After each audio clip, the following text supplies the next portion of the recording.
FIFA world cup 2026 صرف سٹیڈیمز میں ہی نہیں بلکہ دنیا بھر کے فین زونز میں بھی جوش و خروش پیدا کر رہا ہے۔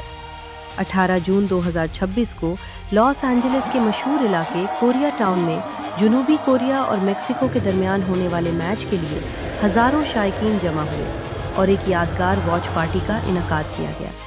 اس بڑے اجتماع کا مرکز سول انٹرنیشنل پارک تھا، جہاں صبح سے ہی فیسٹیول کا آغاز ہو گیا تھا۔ دن بھر کھانے کے سٹالز، ثقافتی پروگرام، موسیقی، کمیونٹی سرگرمیاں اور مختلف تفریحی پروگرام جاری رہے۔ میچ دکھانے کے لیے بڑے LED اسکرینز نصب کیے گئے تھے تاکہ ہزاروں افراد ایک ساتھ میچ دیکھ سکیں۔ پورا پارک کورین اور میکسیکن جھنڈوں، ٹیم جرسیوں اور نعروں سے گونج رہا تھا۔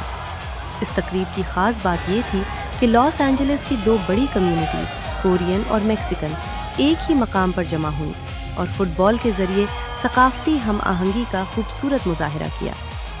کوریا ٹاؤن کے علاوہ لاس اینجلس کے مختلف مکانات پر بھی واچ پارٹیز منعقد کی گئیں، حتیٰ کہ Los Angeles County Museum of Art میں بھی عوام کے لیے مفت اسکریننگ کا انتظام کیا گیا تھا۔ بڑی تعداد میں لوگوں کی آمد کے پیش نظر خصوصی ٹریفک پلان اور سیکیورٹی انتظامات بھی کیے گئے تاکہ تقریب پرامن طریقے سے مکمل ہو سکے۔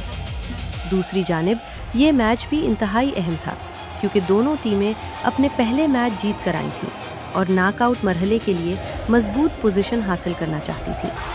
کوریا ٹاؤن کا ماحول کسی ورلڈ کپ اسٹیڈیم سے کم نہیں تھا۔ ڈھول، نعرے، جھنڈے اور ہزاروں شائقین نے پورے علاقے کو ایک فٹ بال میلے میں تبدیل کر دیا۔ یہ منظر ایک بار پھر ثابت کرتا ہے کہ فٹ بال صرف ایک کھیل نہیں بلکہ مائی سیلف قوموں اور ثقافتوں کو جوڑنے والی ایک عالمی زبان ہے۔